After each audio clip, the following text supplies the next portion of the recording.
अस्सलाम वालेकुम। Web FM 96.6 की लहरों पे फ़रूख शेख आपको एक दफ़ा फिर सलाम पेश करता है। मैं उम्मीद करता हूँ मेरे तमाम सुनने वाले, मेरे तमाम चाहने वाले बिल्कुल खैरियत से होंगे।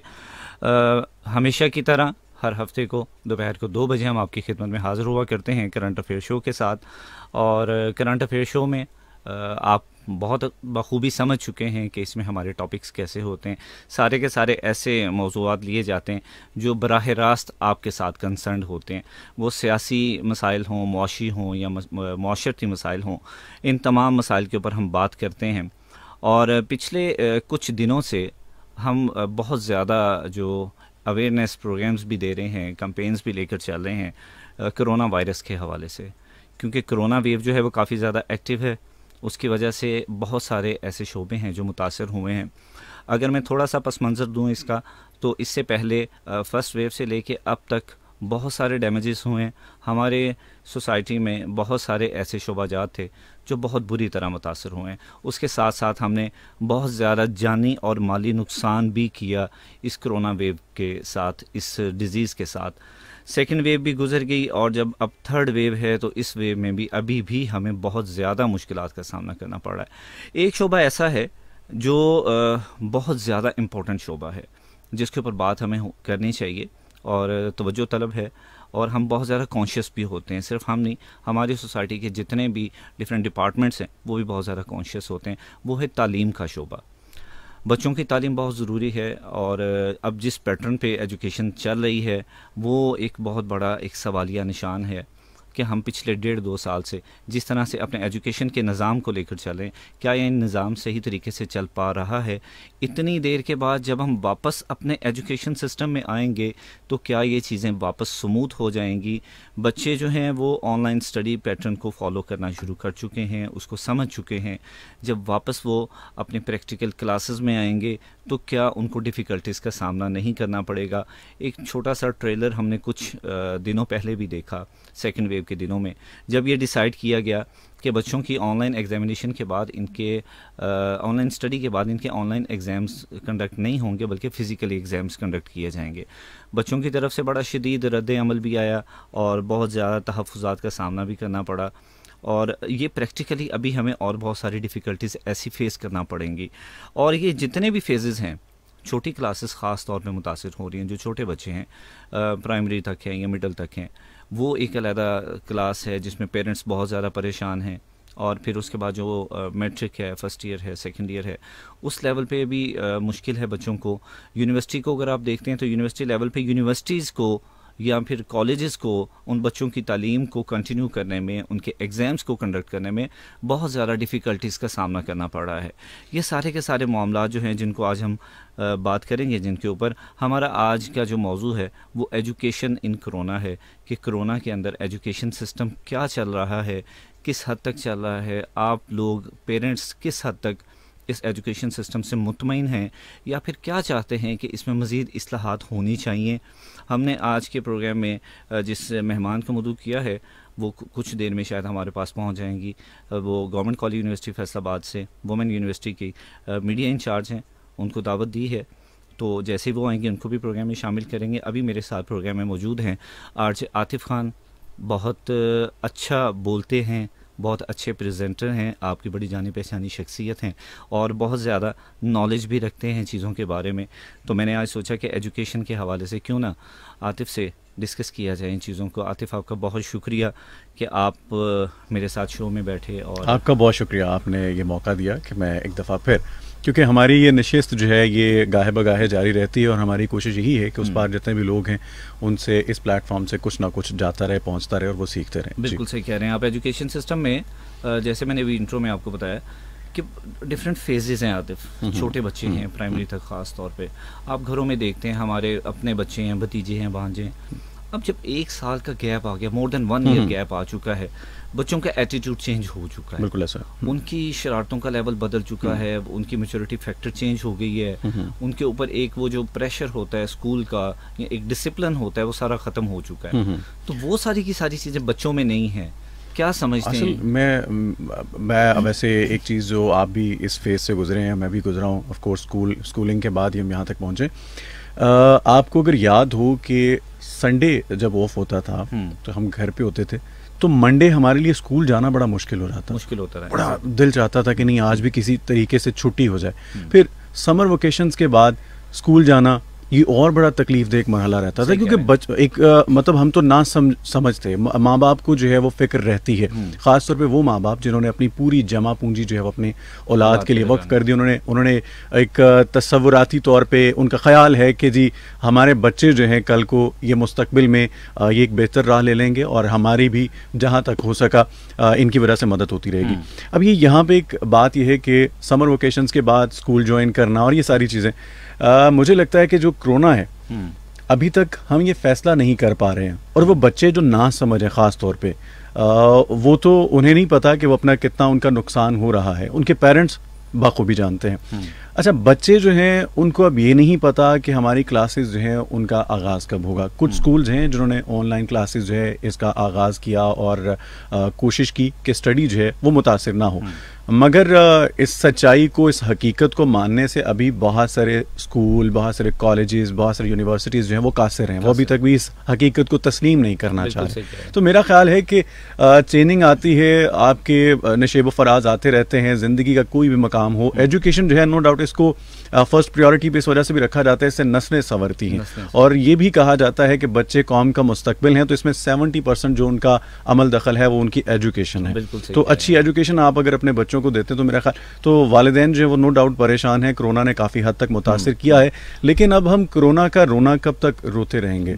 इसका हल जो है उसको हम लोग क्या है कि हमारे यहाँ मसाइल जो हैं उनको डिस्कस किया जाता है, हल को किसी हद तक मुमकिन बनाया जाता है, उस वजूहात के ऊपर फोकस नहीं किया जाता। ये सारी चीज़ें अगर हम जहन नशीन मेरा ख्याल है करना शुरू हो जाएं, और इस दौड़ में हमें शामिल होना है, निकलना है आगे, बस इसको सोचते ना रहें। अच्छा, आप क्या समझते हैं कि हम मसाइल को देखते हैं, उनको गौर भी करते हैं, हल करने की कोशिश भी करते हैं, क्या प्रैक्टिकली इम्प्लीमेंटेशन में हम पीछे रह जाते हैं? बिल्कुल ऐसा है, वो हमारे यहाँ ये चीज़ आम सी है, कोई भी आप किसी भी तरह से किसी भी चीज़ को ले लें, मेरा ख्याल है कि हमारे यहाँ बहुत वक्त लग जाता है, उन चीज़ों को अडॉप्ट करने में बहुत वक्त लग जाता है। और ऐसा क्यों है? क्योंकि हमें इंतज़ार होता है, हम आखिर तक ना उसकी राह तक रहे होते हैं, जो भी मसाइल हैं जी कि कोई नहीं किसी ना किसी तरीके से हल हो जाएंगे। हालांकि उसका एक और तरीक़ेकार भी होता है। आप उस तरह ऑनलाइन क्लासेस जो हैं कहा जाता है जी कि हमारे यहाँ ये कोई अच्छा एक्सपीरियंस ना रहा, कामयाब एक्सपीरियंस ना रहा। भाई जो इदारे इसको कामयाब बना चुके हैं आप उनसे कुछ सीख लीजिए, ठीक है? अगर आप यूरोप की बात करें फॉर एग्जांपल, वहीं से अच्छा वो ट्रेंड जो है वहाँ मसाइल के बाद नहीं, वो मुस्तकबिल में कुछ ना कुछ ऐसा करने की वो प्रैक्टिस करते रहते हैं। अच्छा, एक चीज़ है, हम कंपैरिजन हमेशा यूरोप के साथ देते हैं या डेवलप कंट्रीज के साथ देते हैं, हमें कंपैरिजन देना नहीं चाहिए उनके साथ। उसकी एक बहुत बड़ी रीज़न है, जी हमारे पास हमारे रिसोर्सेज हमारे मुताबिक हैं, ठीक है? हम एक डेवलपिंग कंट्रीज में हम एफर्ट कर रहे हैं, चीज़ों को बेहतर कर रहे हैं, हमारे पास टेक्नोलॉजी भी वहाँ से काफ़ी देर के बाद यहाँ पर आती है जब हम उसको इम्प्लीमेंट करवाते हैं। कंपैरिजन हम उनके साथ देते हैं जो अपने रिसोर्सेज में पूरे हैं सर, जिनको पता है कि हम ये एक्सपेरिमेंट करेंगे और हम मैं यहाँ पे एक चीज़ जो है ऐड करना चाहूँगा। आया कि उन ममालिक की अगर आप थोड़ी सी हिस्ट्री देखें, वो आगाज़ ही से ऐसे मतलब कि ठीक है ना जी, वो कुछ मराहिल से गुजरे हैं, उन्होंने कोशिशें की। आप मुझे ये बताइए कि आपका बच्चा जब स्कूल जाता है, कॉलेज जाता है, माँ बाप उसको ये नहीं कह रहे होते कि फलां देखो वो स्टडी के बाद कामयाब हो के आज इतने पैसे कमा रहा है वो। हमारे यहाँ जो है ना ख़ास तौर पे बताया जा रहा है, तुम्हें पता है 4 लाख कमा रहा है वो, 5 लाख। बेसिकली तालीम जो है ये शऊर से रिलेट करती है, आपको शऊर आता है। हमारे यहाँ ये चीज़, अब देखिए ये नहीं देखा जाता बच्चों का इंटरेस्ट, और ये एक अलग टॉपिक हो जाएगा, हम एक अलग तरफ निकल जाएंगे। वो लोग, उनकी कामयाबी की वजह ये है, उनको बार बार हम क्यों कोट करते हैं उनके एग्जांपल्स, उसकी वजह सिर्फ और सिर्फ ये है कि उन लोगों ने कोशिश की कि जो उनका इंटरेस्ट है, जो उनकी दिलचस्पी है, उसी के अकॉर्डिंग अपनी फील्ड चूज़ करने के बाद आज वो लोग कामयाब हैं। बिल्कुल ऐसे ही, ठीक है, तजुर्बात से गुजर रहे हैं। और ऐसा नहीं है, उनमें ये चीज़ पाई जाती है कि वो लोग कभी भी किसी भी जगह अपने आप को मुकम्मल तस्वर नहीं करते। हमारे एजुकेशन सिस्टम में बच्चों की 2 तरह की क्लासेस हैं जो बड़ी वाज़ेह हैं। एक क्लास है जो मेजोरिटी रखती है, जो बैक बेंचर्स हैं, जी जी बिल्कुल, ठीक है, वो ज़्यादा शौक से नहीं पढ़ते हैं। और दूसरी क्लास है वो जो चंद एक लड़के होते हैं क्लास में, फर्स्ट लाइन में या सेकंड रो में बैठे हुए हैं, बाकी पूरी की क्लास जो है ना वो उनका फोकस नहीं होता, ऐसा, ठीक है? वो रेगुलर क्लासेस में भी नहीं होता। जब आप ऑनलाइन स्टडी करते हैं तो उसमें बड़े बड़े आपको डिफरेंट टाइप के और अजीबो गरीब एक्सपीरियंसेस मिलते हैं कि बच्चा अवेलेबल नहीं है और जस्ट कैमरा चल रहा है, रुक कर रहा है। अब वो लोग जो हैं उनके लिए तो जिसे कहते हैं ना दुनिया में जन्नत मिल गई कि जी इट्स ओके, हम कंफर्टेबल हो गए, हमारी क्लासेस ऐसी हो रही हैं, हम तो पास हो जाएंगे। सही है, उनके पास एक बैक डोर मिल गया उनको। जो बच्चे पढ़ने वाले थे उनका इस्तेसाल शुरू हो गया, उन्होंने चीखना शुरू कर दिया कि भाई हम कहाँ जाएंगे, हम तो पोजीशन होल्डर थे। तो वो जो दोनों क्लासेस हैं उनको मीनवाइल मैनेज करना कितना मुश्किल है। ये अपना इसमें देखिए कि कोई भी ऐसी रॉकेट साइंस नहीं है या कोई तावीज़ नहीं है। वो अक्सर हमें ये हम जुमला सुना करते थे कि कोई घोल के पिला दिया जाए। पढ़ने वालों को नो डाउट कि वो हर सूरत में वो पढ़ेंगे। जिस तरह अमूमन एक जुमला आपने सुना होगा जब एग्ज़ाम रिज़ल्ट के बाद कहा जाता था कि मुझे लगता है कि मेरे जो पेपर चेक करने वाला जो चेकर था ना, ख़ास तौर पे उसने जानबूझ के जो है ना मार्क्स कटिंग की है और एक्स्ट्रा कटिंग हुई, ये सारी चीज़ें ये हीले और ये मतलब इस तरह के जो बहाने बनाए जाते रहे। तो मैं अक्सर यही सवाल करता था कि जो क्लास का CR है, जो मॉनिटर है, वही फर्स्ट क्यों आया। ठीक है, पढ़ाई का नो डाउट इससे ताल्लुक है। अच्छा, ये आपके घर से आपको कुछ ना माहौल ऐसा मिलता है, आपके माँ बाप, अच्छा सख्ती और ये सारी चीज़ें। अब मैं एक चीज़ आपको कहूँ कि मुझे ये बताइएगा, हम में से कितने पेरेंट्स होंगे जो बच्चों को खेल के वक्त में भी ये कहते होंगे कि बेटा 5 बज गए, तुम्हारे खेलने का वक्त हो गया, 1-1.5 घंटा रेस्ट कर लो, उसके बाद तुम फिर स्टडी कर लेना। हमारे यहाँ सीन ये चल रहा है जनाब कि कहा जाता है कि हाँ जी स्कूल से आ गए हो, खाना पीना खा लो, लंच कर लो, तुम्हारा ट्यूटर आने वाला है। आ गया जी, ठीक है, वो जो पढ़ा के गए बैठ के पढ़ो, ठीक है। हमारे यहाँ ठीक है, स्टडी।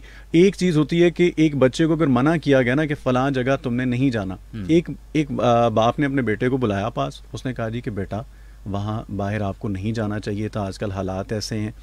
एक बाप जाके कह रहा है कि उसको मारते पीटते हुए ये कह रहा है कि बेटा बाहर नहीं जाना, ठीक है।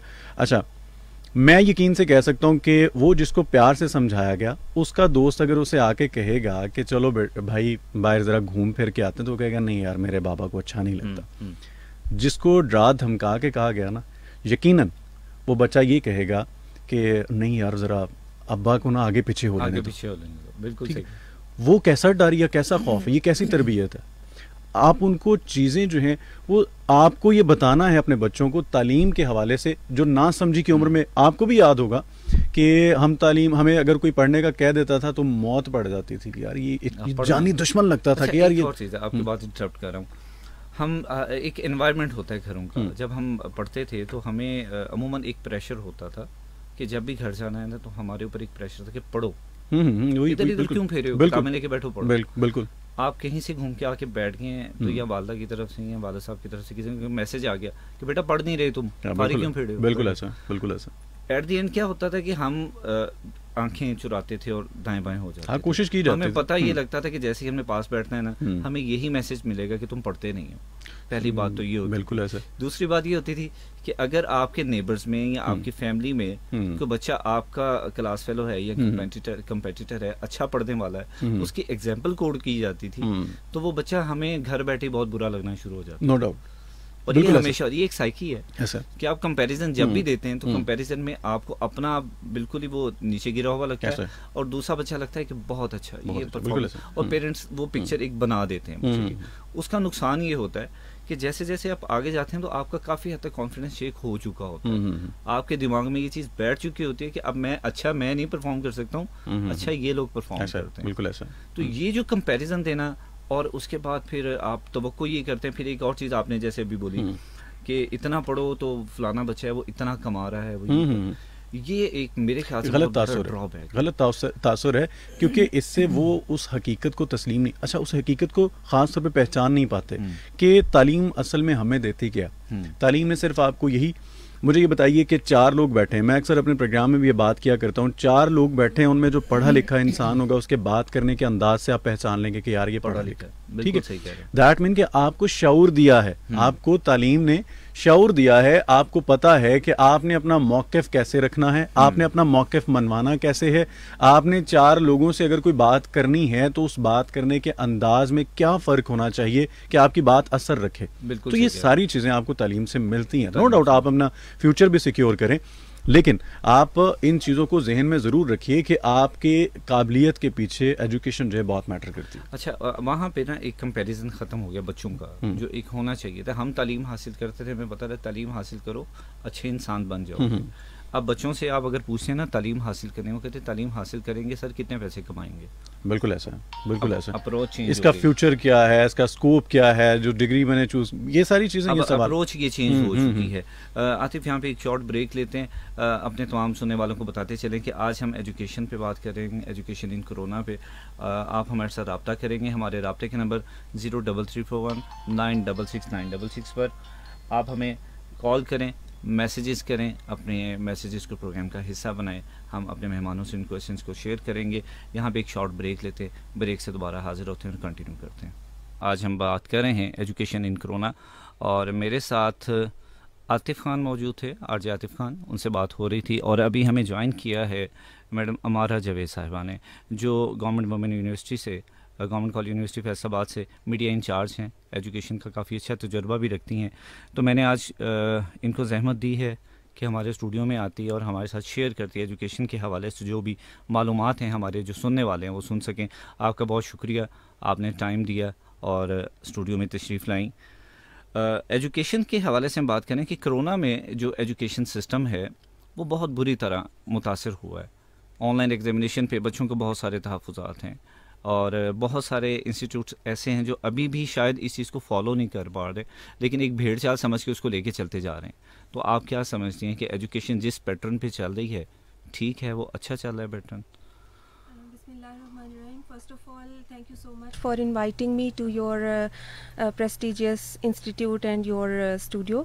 जहाँ तक कोरोना में एजुकेशन के अच्छा या बुरा होने की बात है, तो इस पे मैं पहले तो ये बात कहूँगी कि देखिए, हालात और वाक़यात हमें चीज़ों की तरफ लेके जाते हैं। जैसे कि अगर कोई खुदा न खास्ता कोई मरीज़ है, कोई इंसान है, नॉर्मल इंसान है, उसको किसी हादसे की वजह से कोई एबनॉर्मलिटी हो जाती है, तो उसके लिए एक स्पेशल सिचुएशन क्रिएट होती है उसकी लाइफ में। इसी तरह मैं कहूँगी कि ग्लोबली हमारी पूरी दुनिया की लाइफ में एक ये स्पेशल सिचुएशन है जिसमें हम इस डिबेट में, मेरा नहीं ख्याल कि हम इस काबिल हैं कि हम कहें कि ये अच्छा है या बुरा है, ये है। और इसके अकॉर्डिंगली अब जो जो कुछ हमें मेजर्स लेने पड़ रहे हैं वो हमारी मजबूरी भी है, हमारी ज़रूरत भी है। तो उसको इन वन और द अदर वे हमें अडॉप्ट करना ही करना है, उसके साथ चलना ही चलना है। तो इन स्पेशल सिचुएशन को लेके हमें इसके साथ चलना सीखना होगा। अब हर इदारा जो है वो अपनी कैपेसिटी के मुताबिक, अपनी रिसोर्सेज के मुताबिक, अपने मैन पावर के मुताबिक उस सिचुएशन को डील करने की कोशिश कर रहा है। कोई ज़रा बेहतर तरीके से कर पा रहे हैं, कुछ लोग पीछे रह रहे हैं, जिसकी वजह से स्टूडेंट्स का जहाँ तक ताल्लुक़ है उनमें कई मसाइल आ रहे हैं। कुछ बच्चे उसको प्रॉपर तरीके से फॉलो कर पा रहे हैं, कुछ नहीं कर पा रहे। डिपेंडिंग अपॉन, इसमें आप इकनॉमिक रिसोर्सेज को भी निगेट नहीं कर सकते कि उसकी बहुत इंपॉर्टेंस है, कि उसके अकॉर्डिंगली कुछ बच्चों की एक्सेस बेहतर है, कुछ बच्चों की एक्सेस नहीं बेहतर।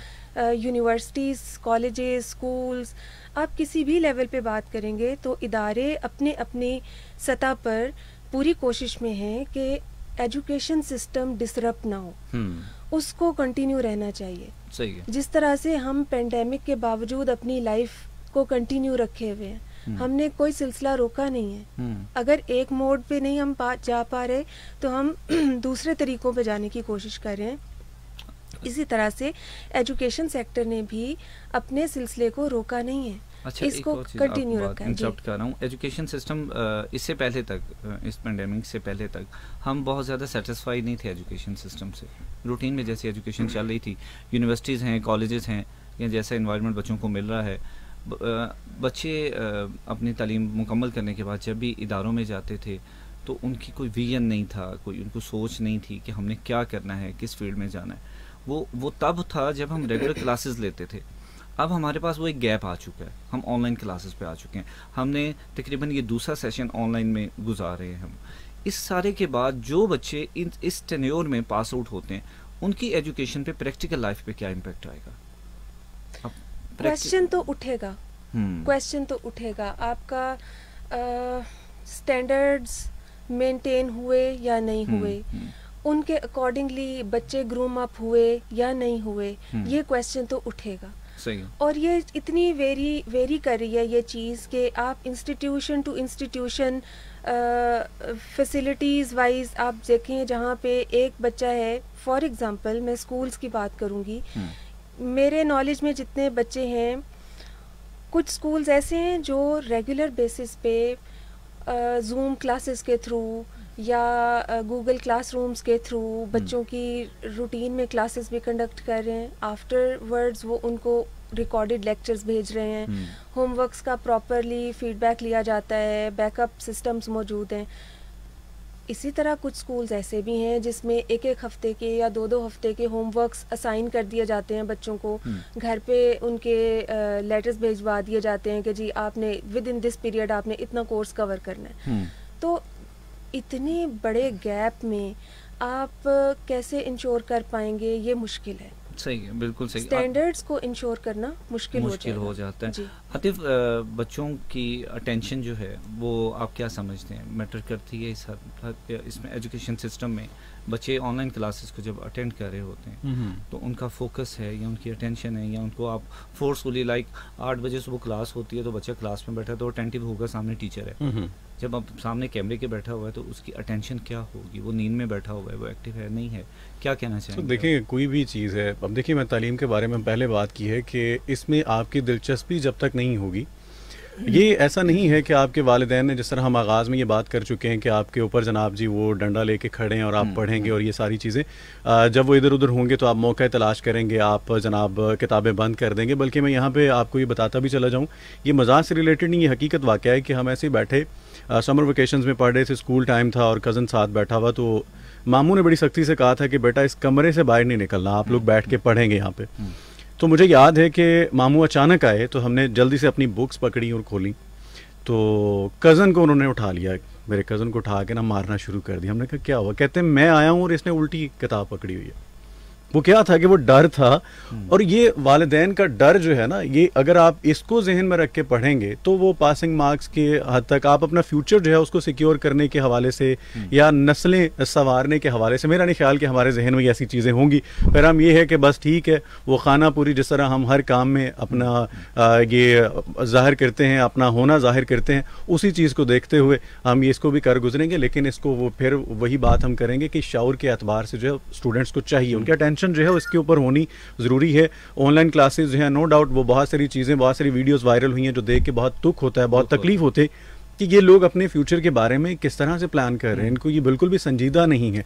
और हमें हर बात तब समझ आती है जब बहुत देर हो चुकी होती है, वो चाहे एजुकेशन, और आज हम कोरोना ही के हवाले से एजुकेशन पे बात कर रहे हैं ना जी, तो कोरोना में भी अगर ये केसेस इतने रिपोर्ट हुए तो इसकी वजह भी यही है कि हमें बहुत देर बाद समझ आती है, पड़ोसी मुल्क को बहुत देर बाद समझ आई। तो एजुकेशन के हवाले से भी ऐसा है कि जब वक्त गुजर चुका होता है, सर से पानी गुजर जाता है, तो उसके बाद हमें समझ आती है। क्या कहती हैं मैडम, एजुकेशन सिस्टम में हमारे जितने भी आप सेक्टर्स देखती हैं ना सोसाइटी के, वहाँ पे सबसे बड़ा प्रॉब्लम ये आता है कि हम सीरियस नहीं होते चीज़ों को लेके। एजुकेशन में भी अभी तक ये चीज़ हमें नज़र आती है कि अगर चलें किसी स्टेज पे आके मैनेजमेंट सीरियस हो गई है, आपकी गवर्नमेंट सीरियस है, या फिर आपके इदारे सीरियस इनिशिएटिव लेना चाहते हैं, बच्चों का एटीट्यूड सीरियस नहीं होता है। मैं आतिफ की बात को ही कंटिन्यू करूंगी कि ठीक है, बच्चे जो हैं उनको आप एक जगह बिठा तो सकते हैं, लेकिन उनकी अटेंशन कैसे इंश्योर करेंगे कि वो प्रॉपरली पढ़ भी रहे हैं या नहीं? इसमें ना मुझे ये लगता है स्पेशल नीड्स पे ही फिर मैं बात शुरू करूँगी। जब special situation with special needs है तो उसमें contribution from both sides is equally important. इदारा अपनी पूरी कोशिश कर रहा है डिलीवर करने की, तो यहाँ पे सोसाइटी और पेरेंट्स उनको भी अपनी साइड से हेल्प आउट करना है, इदारे और बच्चे दोनों को, ताकि वो उनको मैक्सिमम अटेंशन इंश्योर कर सकें बच्चे की। जब ये चीज़ इंश्योर होगी तो ये घर से ही होगी, और जब ये होगी तो ही बच्चा जो है वो अटेंशन दे पाएगा कि उसके सामने स्क्रीन पे चलती हुई एक आवाज़ क्या कह रही है, या स्क्रीन पे चलती हुई वीडियो में वो क्या चीज़ बताई जा रही है, उसको तभी सुन सकेगा जब घर से उसको प्रॉपरली पुश अप किया जाएगा कि नहीं, तुम्हें बैठना भी है, तुम्हें सुनना भी है। सही है। आपके आने से पहले हम बात कर रहे थे कि एक या दो वेकेशंस होती हैं बच्चों को, ये ज़्यादा छुट्टियां हो जाती हैं, 3 माह की छुट्टियां हुआ करती थी। उसके बाद जब हम वापस से आते थे स्कूल में तो हमें बड़ी डिफ़िकल्टी होती थी, क्लास में जाने को दिल नहीं कर रहा, हमारा दिल नहीं लगेगा, हम बैठेंगे नहीं वहाँ पे। तो जब इतना लंबा गैप आ चुका है, बच्चे वापस उस सिस्टम को जो है वो इजीली अडॉप्ट कर पाएंगे, यूनिवर्सिटीज़ को, कॉलेजेस को, उनका माहौल वैसा बन जाएगा दोबारा, या वो भी टाइम टेकिंग होगा, वो भी कुछ 1 साल 6 माह के बाद वापस अपने रूटीन में आएंगे? जो आपने अभी बात पॉइंट आउट की बहुत वैलिड है, इम्पॉर्टेंट बात है। गैप हमेशा आपके नॉलेज के लेवल में और इन सब चीज़ों में भी गैप लेके आता है, नो डाउट। जो इंटेलिजेंट बच्चे हैं वो इस मौके को भी गनीमत समझ रहे हैं, उन्होंने रिसर्च एक्टिविटीज़ में इन्वॉल्वमेंट ज़्यादा शो कर दी है। जो आपके पास अवेलेबल प्लेटफॉर्म्स हैं इंफॉर्मेशन के और नॉलेज के, उसकी बेटर यूटिलिटी पे वो बच्चे गए होंगे।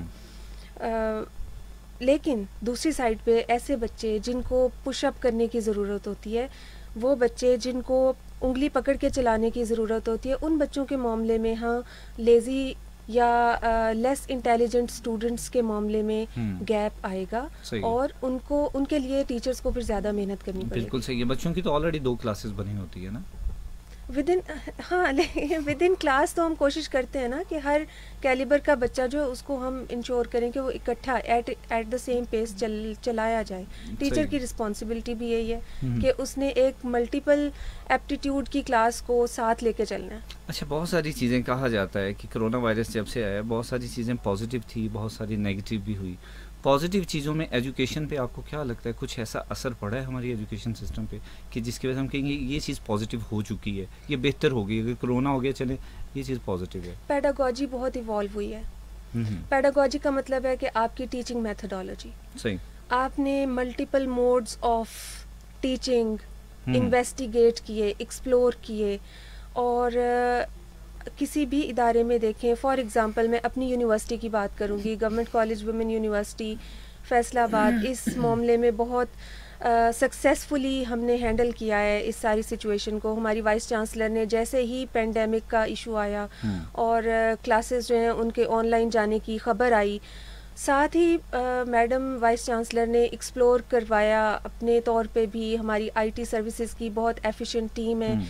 हम लोगों ने अपनी यूनिवर्सिटी में मैडम की निगरानी में फ़ौरन से पहले कोर्सेज और ट्रेनिंग सेशंस टीचर्स के करवाए। उसके बाद सारी टीचर्स की मल्टीपल ट्रेनिंग्स करवाई गई हैं, गूगल मीट और माइक्रोसॉफ्ट टीम्स, ये जो जूम क्लासेस हैं इस पे भी जाके, मतलब आपके 3-4 प्लेटफॉर्म्स जितने भी प्रेवलेंट इस टाइम मौजूद हैं उन सब की टीचर्स की ट्रेनिंग करवाई गई। सिमिलरली स्टूडेंट्स की ट्रेनिंग करवाई गई। तो ये वो चीज़ें हैं जिस पे आपको जितना जल्दी आप अडेप्ट कर लें और अडॉप्ट कर लें तो उतनी ही जल्दी आप प्रॉब्लम से बाहर निकल आते हैं। हमारे एजुकेशन सिस्टम में इक्वलिटी नहीं है, ख़ास तौर पे यूनिवर्सिटी लेवल पे। हर यूनिवर्सिटी अपने तरीके से पैटर्न दे रहा है, अपना निसाब है, उनका अपना सिस्टम है, अपने तरीके से डिग्री इशू करनी है उन्होंने। यहाँ पे जाके जब गवर्नमेंट की जानिब से सारे हम एक पेज पर हैं, यूनिवर्सिटीज़ अपना अपना पैटर्न दे रही हैं, बच्चों के लिए डिफ़िकल्टी नहीं आ रही है? एग्ज़ाम्स के हवाले से पूछ रहा हूँ। एग्ज़ाम्स के हवाले से कोशिश यही की जाती है कि हम किसी तरह भी कॉम्प्रोमाइज़ ना करें क्रेडिबिलिटी पे। तो उसमें हमें जितनी भी अवेलेबल ऑप्शंस हैं जो हमें टेक्नोलॉजी प्रोवाइड कर रही है उस पे जाके काम किया पिछले 1-1.5 साल से, जब से हम शिफ्ट हुए हैं ऑनलाइन क्लासेस पे, तब से ऑनवर्ड्स। तो उसमें मल्टीपल ऑप्शंस पे काम करते करते करते करते बेटर सिचुएशन की तरफ जाने की कोशिश हर इंसान या हर इदारा कर रहा है।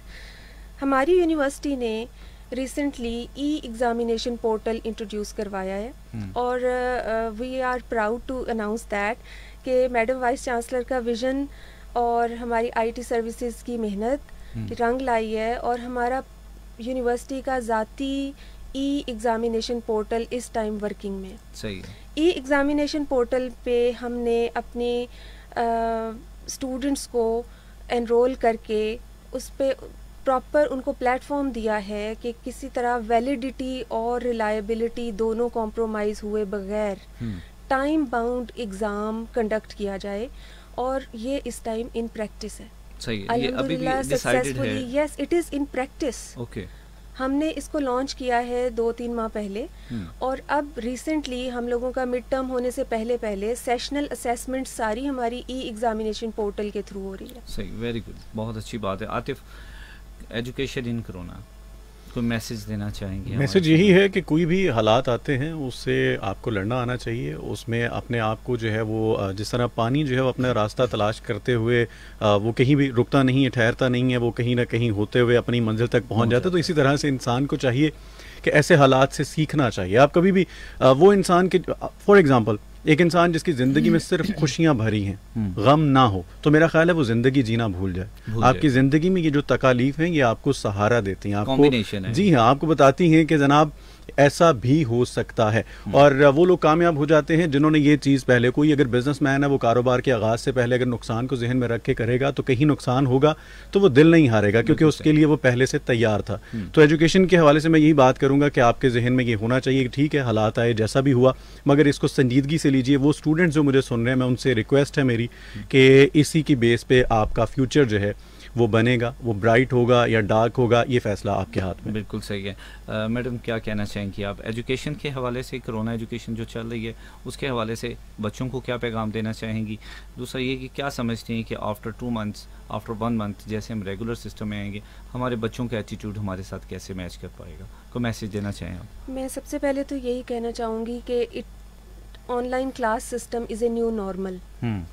हमें उसके साथ चलना सीखना है और उसी को बेहतर से बेहतर करने की कोशिश करनी है, ताकि हालात का कुछ नहीं पता कि हम कब दोबारा से ऑनलाइन पे चले जाएं, और हमें बार बार फ्लक्चुएशन आ रही है, हमें ऑसिलेट करना पड़ रहा है। Sometimes we are going towards normal on campus classes and sometimes we are going towards online classes.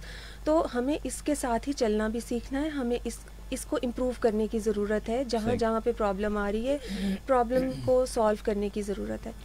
तो स्टूडेंट्स को मैं यही कहूँगी कि किसी भी तरह से, चाहे हालात कुछ भी हों, एजुकेशन को कंटिन्यू भी रखना है, और उसके लिए अपना कैलिबर उनको इम्प्रूव करने के लिए, बिकॉज 1 साल नहीं तो 2 साल में हालात इंशाल्लाह ठीक हो जाएंगे, नॉर्मल हो जाएंगे।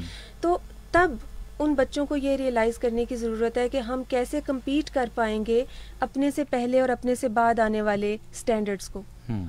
तो यहाँ बच्चों को ये चीज़ ज़रूर रियलाइज़ करनी चाहिए। उसमें टीचर्स और पेरेंट्स और सोसाइटी, हम तीनों को मिल के इस चीज़ को इंश्योर कराना होगा। बिल्कुल सही है, बहुत शुक्रिया आपका, आपने टाइम दिया। आतिफ, आपका बहुत शुक्रिया, आपने भी टाइम दिया। हमारे प्रोग्राम का वक्त ख़त्म हुआ चाहता है। जाने से पहले मैं चंद एक बातें आप लोगों के साथ शेयर करता चलूँ। कोरोना वायरस जो है वो एक डिज़ीज़ है और मोहलिक डिज़ीज़ है, इसको सीरियसली हमें लेना चाहिए। और इसमें जैसे हम हमेशा कहा करते हैं कि बहुत सारे ऐसे हमारी सोसाइटी के सेक्टर्स हैं जो बहुत बुरी तरह मुतासिर हुए हैं। तो एजुकेशन का हिस्सा भी जो है वो हमारे लिए, हम समझते हैं कि शायद हमारी बैकबोन है, हमारे बच्चे जो हैं, हमारा मुस्तकबिल है, वो इसके साथ जुड़ा हुआ है। हमें इसको भी सीरियस लेना है। अब एक स्टेज ऐसी आ चुकी है कि जहाँ पर बच्चे भी शायद फेड अप हो चुके हैं, वो भी चाहते हैं कि हम रेगुलर क्लासेस में आएँ। चूँकि हम एक पेंडेमिक से गुजर रहे हैं, इंशाल्लाह इसको जो है वो डिफीट करेंगे, हम वापस अपने रेगुलर क्लासेस में आएंगे। लेकिन तब तक हमें फुली कोऑपरेशन चाहिए, हम अपने इदारों के साथ कोऑपरेट करें, ऑनलाइन क्लासेस जो हैं उनको लें, तवज्जो दें, और जैसे ही इस पेंडेमिक से हम बाहर आएँ तो हम अपनी रूटीन में पहले से बेहतर तरीके से परफॉर्म कर सकें। अपना बहुत सारा ख्याल रखिएगा। इंशाल्लाह आपसे ईद पर भी मुलाकात होगी, ईद के बाद भी होगी। अपना बहुत सारा ख्याल रखें। किसी नए मौजू के साथ करंट अफेयर्स में फिर आपकी खिदमत में हाजिर होंगे। अपने मेज़बान फरूख शेख को इजाज़त दीजिएगा। अल्लाह निगहबान।